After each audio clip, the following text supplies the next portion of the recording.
Hello, Momo Miyaguchi, voice and movement coach and performance artist, here with you for another segment for Spotlight on Brittany.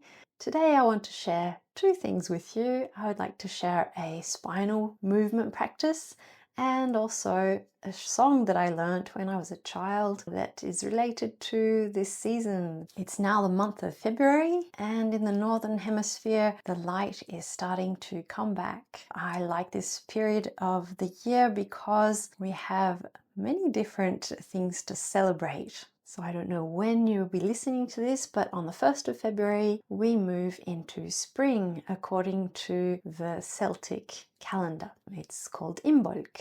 The element that represents Imbolc is fire. And on the 2nd of February, we have La Chandeleur, or La Fête des Chandelles, celebration of the candles. La Chandeleur is when people make crepes and eat crepes in France. It used to be a religious celebration, but now it's more secular. And going back to my Japanese origins, on the 3rd of February in Japan, it is Setsubun. And Setsubun is when we are going to scare off the evil spirits from our houses and invite in the gods of happiness. And we do so by throwing grilled, dried soybeans called fukumame. I will speak to you more about Setsubun a little bit later.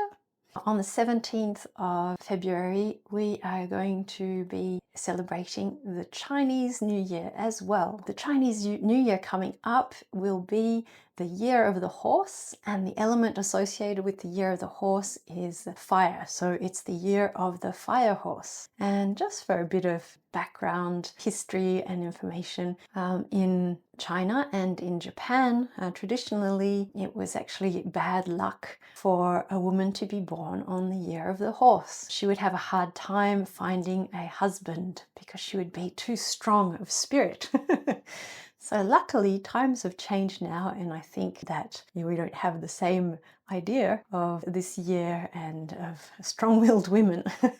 I'm not necessarily a specialist on any of these things, but I do like following different traditions, and because these traditions were often founded in nature, and for me they're stepping stones that guide my way through the year and the seasons. My first movement practice that I wanted to share with you is related to actually the last year of the Chinese calendar. And so we are still in the year of the snake, and the element that was associated with the snake was wood. So we're in the last month of the year of the snake. So we're going to say goodbye to the wooden snake before the fire horse comes. So I'm going to do this exercise in a seated position, but you can also do it standing up. Let's find the part of our body that is somewhat like a snake, which is our spine. And if you're in a seated position, then you can just move from side to side, from one buttock to another, from one seat bone to another. If you're standing, you could do this transferring your weight from one foot to another. And just let the rest of your body follow. Can you feel your spine? If you cannot feel your spine, just imagine the movement of your spine. And so as you're transferring your weight from one side to another, you have your head as well that is following a little bit later than, for example, the rest of your body. So you have this kind of creation of wave-like movement. And as you continue this movement, the wave in the spine becomes more accentuated. And you can exaggerate it if you want. You can release any tension in your shoulders, in your neck. And so now we have a side-to-side movement for the moment. I would like to bring it into a front and back movement. So you might want to just lean forward and lean back. And for the moment, we haven't really changed the length of the spine, but now we're going to round our back and bring the chest in. Then we're going to bring the heart forward and the shoulders back and down. And so we've got a concave back, and then we're alternating between a rounded back, and maybe your weight is a little bit further back, and then you're bringing the heart forward and your shoulders and your elbows back, concave back or sway back. So we're doing backwards and forwards, but now we're going in a circle. So as we go to the side, and when we come to the back, You might want to hollow out the chest a bit and bring the belly in to have a rounded back. And then as you come forward, maybe you want to bring the chest forward, up, and do that and do a few circles like that.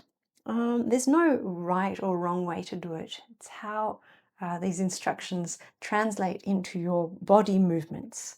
Okay, you want to go in the other direction. Heart forward when you come forward, coming to the side, and then bringing your chest in, concave chest as you're coming back and a rounded back. Yep, so basically the same number of circles in one direction and then in the other. Yes, wonderful. And then coming back to a neutral spine position. Okay, breathe out. Now we're going to bring a bit of a twist into your spine. So you want to breathe in, lengthen the spine, and then when you're breathing out, you slowly bring the belly to the side. So maybe you have the lower spine is starting to turn, and then another inhale, and you're going to start bringing the thoracic part of your spine. So the chest is starting to turn. You might want to put one hand behind you or grab the chair or just put a hand in your hip. And the other hand, if you're sitting, you might want to bring it onto your knee. So you're starting to twist to the side, and then we'll finish with a big exhale, and we'll be turning the head and the neck. So the upper spine, the cervical spine is now turning and twisting and trying to feel the length and the twist in the spine from your hips and your coccyx until the top of your head. I'm just including the head as part of the spine because it sits at the top of the spine. We're going to slowly bring ourselves back. So first of all, the head is turning forwards. I'm working with the exhale. Most of my movements are an exhale, but don't worry about the breath if it's confusing. And we're going to bring the belly to the center. Okay, a couple of breaths before going to the other side. So on the exhale, the belly is turning to the other side. So I'm turning to my left. Okay, and then I'm inhaling, I'm lengthening the spine, and then I'm exhaling, and now my rib cage is turning. So the thoracic part of the spine is turning. I'm inhaling, and then I'm going to turn my head, and my neck is going to twist as well. You might want to bring a hand onto the opposite knee and one hand behind you. A couple of breaths, trying to feel and visualize the spine on its twist. And as we come back, we're going to exhale and look forwards. Cervical spine, inhale, lengthening the spine, and then exhale, the rib cage is coming to the center, inhaling, and then on the exhale, the belly is going to come to the center. And if you've done this movement faster, it's not a problem. So here we are, breathing, and this is my interpretation of the snake in us, our spine. If you have any questions, don't hesitate to contact me. Details will be in the show notes. And the last thing I wanted to share with you for this month of February is the song that I learnt when I was a child for this ritual of Setsubun, where we are chasing the evil spirits out of our homes and our schools and offices, and inviting in the gods of happiness. So the song is saying, go away Oni. Oni, it's like an ogre, so it's an evil spirit. And then there's the sound of the beans being thrown that are supposed to scare away the evil spirits. So you'll hear a para para para, which is an onomatopoeia. Then we're saying, please, gods of happiness, come quickly into my house. So it goes like this. Oni wa soto, fuku wa uchi, para para para para mame no oto, Oni wa kossori nigete yuku.